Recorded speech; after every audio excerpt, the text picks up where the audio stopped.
Hello hello सम्पूर्णमा नमस्कार सेवारो। आज हामी कहाँ जाँदैछौँ भनेर भिडियोले चाहिँ अन्तिमसम्म हेर्दै गर्नुहोला। यो चाहिँ धेरै अगाडिको भिडियो, मैले चाहिँ एडिट गर्न पाएको थिइनँ अनि आज चाहिँ एडिट गर्दैछु। हजुरहरूले चाहिँ देखिसक्नुभयो होला, यो चाहिँ याङवरक पोखरी कालिका धाम क्षेत्र अर्थात् निशान मेला लाग्ने ठाउँमा चाहिँ गएका थियौँ।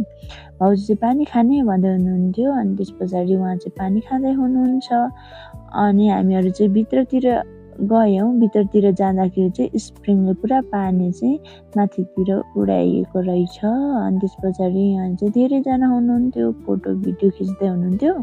पछाडि हामी पनि फोटो भिडियो खिच्यौँ अनि म चाहिँ नक्कल पार्दै फिलिलिलिकन कुद्दैकन भिडियो बनाएँ। अझ पुगेन भनेर हिँड्दैकन पनि मैले चाहिँ भिडियो बनाएँ।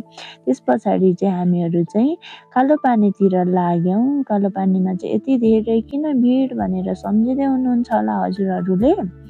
यो चाहिँ वैशाख 1 गतेकै भिडियो हो नि त, मैले एडिट गर्न नपाएर मात्रै हो अनि आज चाहिँ एडिट गरेको।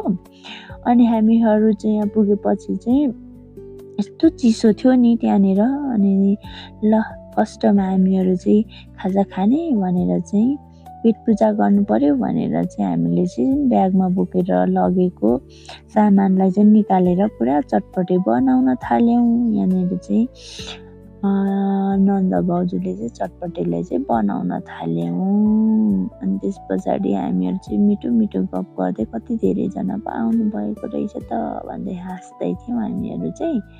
अब यहीँ बनाएर खाउँ है भन्दै गफ गर्दै थियौँ दुईजना। अनि त्यस पछाडि गफ गर्दा गर्दैकन चाहिँ हाम्रो चाहिँ चाउचाउ लगाउने बेला आएछ। चाउचाउ लगाउन आँट्दाखेरि चाहिँ यो चाहिँ ननभेज चाउचाउ परिहालेछ क्या। भाउजू चाहिँ भेज हो नि त अनि यो त ननभेज हो नि भाउजू भन्दै मैले चाहिँ हातले देखाउँदै थिएँ। ल त्यसो भने अब यसलाई चाहिँ साइडमा राखौँ है भनेर मैले चाहिँ साइडमा राखिदिन्छु होइन। त्यस पछाडि चाहिँ भुजियालाई चाहिँ हामीले चाहिँ लगाउँछौँ। अनि त्यस पछाडि चाहिँ यो चाहिँ के कसरी खोल्ने भन्दा म चटपटेवाली हो भनेर मैले चाहिँ उचालेर दममा दम घोलघाल पारेँ। अनि त्यस पछाडि चटपटेलाई चाहिँ हामीले चाहिँ बारेर खायौँ। अनि त्यस पछाडि नक्कल पार्दैकन मैले चाहिँ भिडियोहरू बनाएँ, फोटोहरू पनि खिचेँ, यहाँ देख्न सक्नुहुनेछ। अनि आजको भिडियो चाहिँ यस्तै भयो साथीहरू। कस्तो लाग्यो कमेन्ट गर्नुहोला। Tata bye by.